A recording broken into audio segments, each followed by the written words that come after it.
esa esperanza en nosotros no nos avergüenza, porque hay algo en nuestra vida que nos da testimonio, que es el Espíritu de Dios, para que nosotros tengamos fe y esperanza de que el Señor está con nosotros. ¿Cuántos alaban? Está con nosotros el Señor.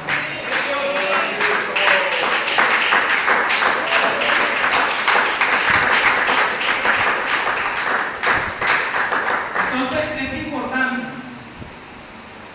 importante para cada creyente cuando toma muy en consideración. Yo digo que gracias al Señor, hermano, en estos tiempos, gracias al Señor que en estos tiempos no es como en los tiempos antiguos. Por lo menos Isaías duró 3 años desnudo, y anduvo 3 años desnudo, simbolizando lo que era el pueblo de Israel delante de Dios.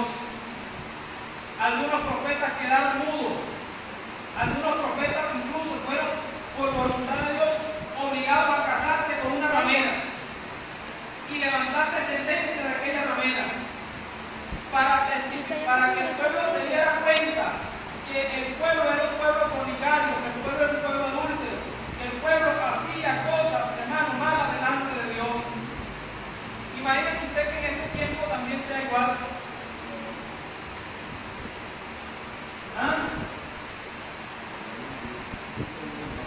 ¿Qué le parece a usted eso?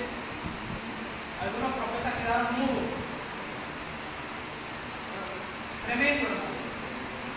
Pero todas esas cosas se escribieron para testimonio, para que nosotros tengamos muy en cuenta, hermano, que la gran mayoría de aquellos hombres de la antigüedad, por ejemplo, la Biblia describe que Moisés era el hombre más manso sobre la tierra. Y sin embargo llegó el día que, vamos a decirlo así, que su paciencia se colmó.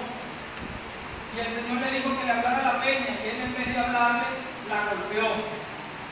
Y por golpear la peña, hermano, por eso no le fue permitido entrar a la tierra prometida. Imagínense usted eso.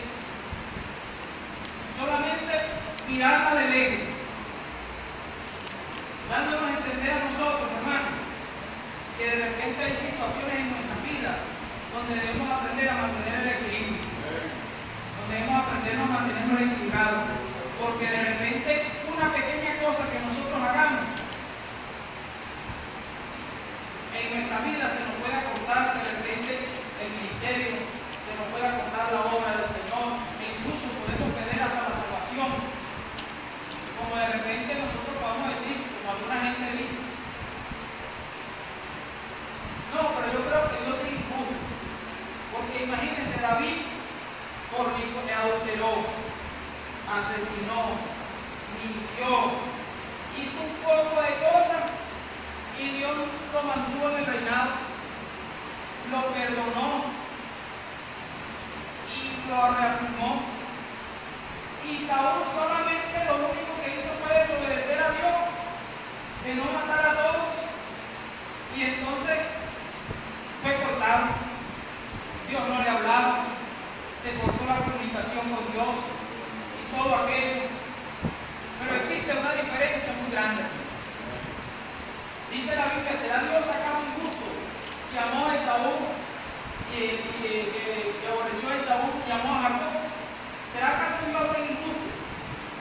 Dice, porque esto no es del que corre ni del que quiere, sino de Dios que tiene misericordia. Entonces, el apóstol hace una pregunta y dice: ¿será acaso Dios injusto que aborrece a uno y ama a otros, que bendice a uno y a otros no, que de repente hace una obra con uno y con otro no la hace? Hermano, la diferencia tan grande que la Biblia nos refleja acerca de lo que pasó con Saúl y lo que pasó con David. Número 1,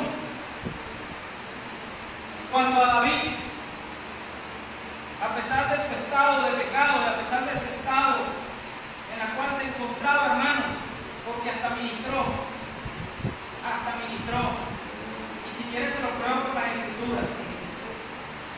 Imagínese usted, David, después que comete su adulterio, hizo lo que hizo, siguió la guerra y todo lo demás, él siguió en su palacio. Y dice que cuando aquella mujer Betsabé se dio cuenta de que estaba embarazada, fue a donde David y le dijo lo que había acontecido. Pregunto yo aproximadamente cuánto tiempo, de repente en el caso de la mujer, cuánto tiempo más o menos una mujer se da cuenta que está embarazada. Por lo mínimo un mes. ¿Ah? Por lo mínimo un mes. Mínimo un mes, ¿verdad? Mínimo. Como mínimo un mes. De repente puede ser que se le retrasó el periodo un mes y todavía cae el estado donde la persona, la mujer dice, bueno, a lo mejor tengo un descontrol. Pero pongamos de repente el segundo mes la misma situación. Pero acortémonos. Pongámonos que un mes aproximadamente fue el periodo donde aquella mujer se dio cuenta que estaba embarazada y fue donde se presentó, dice la escritura, donde David y le declaró. Y después que David escuchó la noticia, fue y envió a buscar al esposo de ella para que se acostara con ella. Durante todo ese tiempo, hermano, David estuvo ministrando. Durante todo ese tiempo David estuvo haciendo las cosas, de repente igualito como si fuera rey, igualito.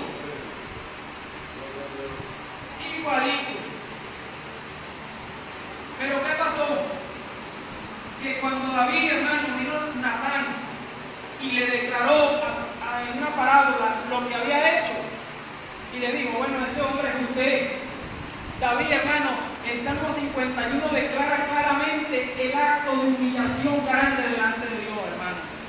Él le dice, ten misericordia de mí, oh Dios. Ten misericordia conforme a tus piedades. Límpiame más y seré limpio, Señor. Enséñame el camino de rectitud. No apartes de mí tu Santo Espíritu, Señor. Señor, enséñame el buen camino. Yo haré también a los pecadores entender también tu camino. Señor, guárdame, hermano. Un acto de humillación tremendo. Hasta lo más último, hermano. Porque él reconocía en el Salmo 32 que mientras él cayó, sus huesos se envejecieron, hermano. Una osteoporosis espiritual, hermano, terrible tenía David. No se podía ni mover, hermano, estaba paralizado porque sus huesos se habían envejecido. Pero cuando se le declaró la palabra, se humilló, hermano, se humilló delante de Dios. Pero ¿qué pasó con Saúl?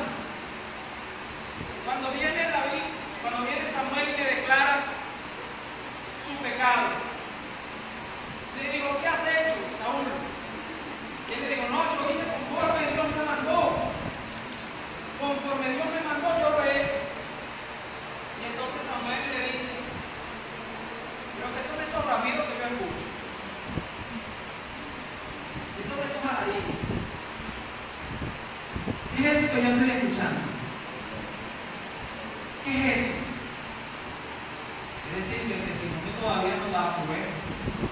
Había algo por allí todavía que estaba deseando, había algo que todavía no estaba claro en la vida de Saúl. Y él creía que todo estaba bueno. No, todo está bueno, todo está perfecto. Mira, fui a Mané, maté a lo que Dios me había dicho. Ah, no, pero esto lo guardé. Me dio cositas y me guardé una parte. Entonces, las palabras de Dios por medio del profeta Samuel a Saúl fueron como pecado de eliminación.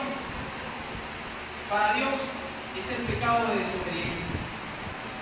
O sea, es igualito, hermano, como que de repente yo vaya a consultar una divina, o como que de repente yo le diga a Dios, no quiero hacer eso, o no quiero reconocer eso.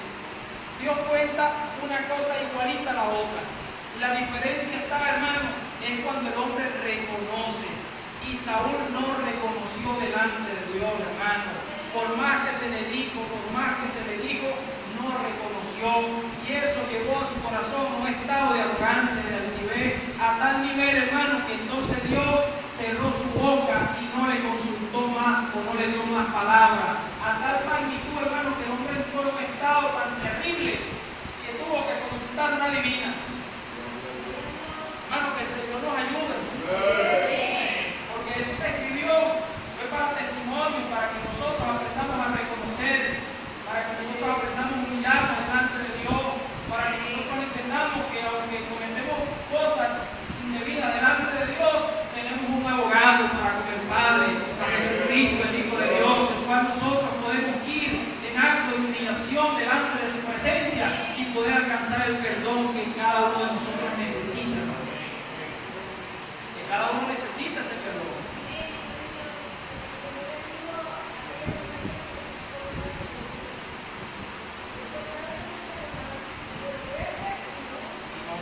más.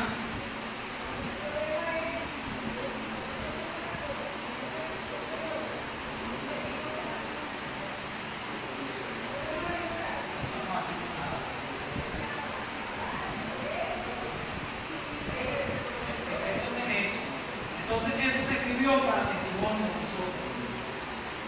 Porque la Biblia dice ciertamente, dice en el libro de Eclesiastés, que no hay hombre justo sobre la tierra que haga el bien y nunca peque. No hay hombre, hermano, sobre esta tierra. No hay. El único fue Jesús, el Hijo de Dios. Nosotros tenemos que enrumbarnos en ese camino para poder que nuestro camino cada día sea agradable.